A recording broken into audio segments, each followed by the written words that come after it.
박사님, 항염이랑 항균 똑같은 거 아닌가요? 둘은 완전히 달라요.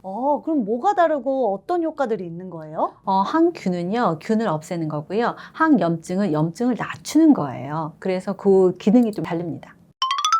그래서 오늘은요, 항균, 항염 영양제에 대해서 싹 다 정리를 해드리겠습니다. 먼저 항염 영양제부터 말씀을 드릴게요. 항염 영양제에는요, 오메가3, 커큐민, MSM, 유산균, NAC, 비타민 D, 퀘르세틴, 레스베라트롤, 알파리포산, 아스타산틴, 코큐텐, 징크 카르노신, 감마리놀렌산, 보스엘레아가 있어요. 그리고 항균 영양제는요, 아연, 비타민 C, 비타민 D, 프로폴리스, 오레가노 오일, 마늘 추출물, NAC, 자몽씨 추출물, 에키네시아, 베타글루탄, L-라이신, 콜로이드 실버가 있어요. 와, 박사님, 이게 너무나 많은데 항염이랑 항균 어떤 게 진짜로 좋고 어떤 것들은 무늬만 영양제이든지 그 등급으로 나눠주시면 좋을 것 같아요. 네, 맞아요. 그래서 제가 임상 근거 기준으로 인해서, 그러니까 우리가 임상 실험 같은 걸 해가지고 정말 기준을 세워서 3가지 순위로 한번 제가 나눠봤어요. 그래서 한번 들어보실래요? 어떤 네. 것들이 있는지? 다양한 임상 실험 결과를 기준으로 해서 항염에 효과가 있는 3가지 순위를 만들어 봤습니다. 네, 첫 번째 1등급은요, 커큐민과 MSM, 퀘르세틴이고요. 2등급은 감마리놀렌산, 보스웰리아, 레스베라트롤, 알파리포산, 코큐텐, 징크 카르노신, 그리고 오메가3, NAC, 비타민 D입니다. 그리고 3등급은 유산균과 아스타산틴이에요. 박사님, 1등급에 나와 있는 커큐민은 생강 아닌가요?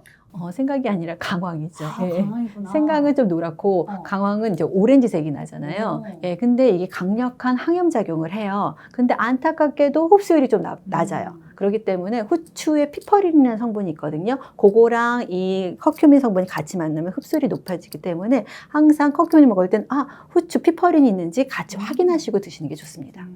그러면 MSN은 우리가 보통 관절약으로 알고 있잖아요. 네, 예. 그거 MSN은 어때요? 관절염도 통증이 많이 있는데요. 그것들도 염증 때문에 생깁니다. 그래서 이 염증을 완화시켜주면 우리가 이제 관절이 뻣뻣하고 아픈 것들도 많이 완화가 될 수가 있어요. 그래서 관절통이 많이 있으신 분들은요, 염증을 줄여줄 수 있는 MSM을 추천드려요.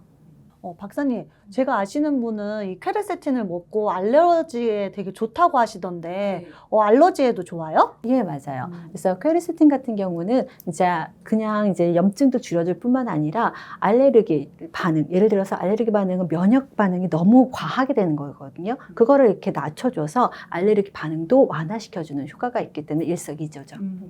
지금 그 항염에 대한 3등급을 알려주셨는데, 그럼 항균도 3등급으로 나눌 수 있어요? 네, 있습니다. 그래서 제가 항균 영양제 등급 3등급으로 나눠서 설명드릴게요. 1등급은요, 프로폴리스, 오레가노 오일, 마늘 추출물, 에키네시아, 콜로이드 실버고요. 2등급은 아연과 비타민 C, 자몽 추출물, 베타글루칸. 그리고 3등급은 비타민 D와 NAC, L-라이신입니다. 박사님, 근데 우리가 목 아플 때 프로폴리스를 먹잖아요. 네. 그게 정말 효과가 좋은가요? 프로폴리스는요, 강력한 항균, 항진균, 항바이러스 3가지를 한 번에 이렇게 보낼 수 있는 천연 항생물질이에요. 그렇기 때문에 우리가 이게 목 인두염이나 또는 이제 목이 아플 때 그럴 때 굉장히 도움이 될 수가 있죠. 그럼 오레가노 오일은 우리가 장내 나쁜 균을 잡아주는 건가요? 오레가노 오일에는요, 강력한 항균 물질인 카바크롤이라는 성분이 들어있어요. 얘가 항균 작용도 하고요, 항진균, 곰팡이도 줄여주고요, 헬리코박터도 억제해주니까 우리가 위나 장에도 굉장히 도움이 될 수 있죠. 우리가 음식으로 마늘을 많이 먹잖아요. 네. 그럼 마늘을 그냥 먹으면 되지 꼭 영양제로 먹어야 되나요? 그런 분들 되게 많아요. 그쵸. 예, 근데 우리가 마늘로 이런 효과를 얻으려면요, 정말 많이 먹어야 돼요. 그러면 그 냄새 어떡할 거야? 속부터 또 쓰리겠네요. 예, 속도 쓰리고요. 오. 그리고 또 이제 마늘을 생으로 잘 안 먹잖아요. 이제 요리할 때 많이 넣는데 그렇게 요리를 하면 거기엔 주요 성분 알리신이라는 성분이 파괴가 돼서 효과가 별로 없어요. 그래서 이런 항균 작용으로 먹으려면 그냥 영양제로 드시는 것이 훨씬 좋습니다.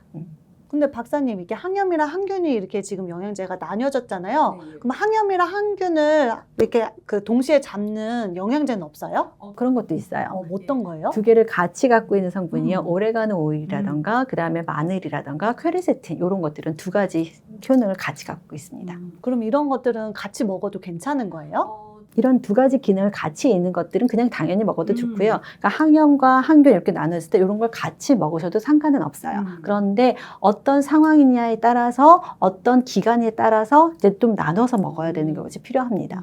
예를 들어서 이제 항염 영양제 같은 경우는요, 만성염증 때문에 먹잖아요. 네, 그렇죠. 그래서 꾸준히 오래 드셔야 돼요. 하지만 이제 항균 영양제 같은 경우는 그 균이 있을 때 그걸 딱 죽이는 거잖아요. 그래서 단시간만 먹어야 됩니다. 특히 오래가는 오일이나 또는 콜로이드 실버 같은 경우는요, 굉장히 강하기 때문에 그건 진짜 단기간만 드셔야 돼요. 예. 유리님들, 오늘 항염과 항균에 대해 영양제에 대해서 알아봤는데요. 도움이 되셨나요? 더 궁금한 부분이 있으시면 댓글로 달아주세요. 유리TV 구독과 좋아요는 사랑입니다.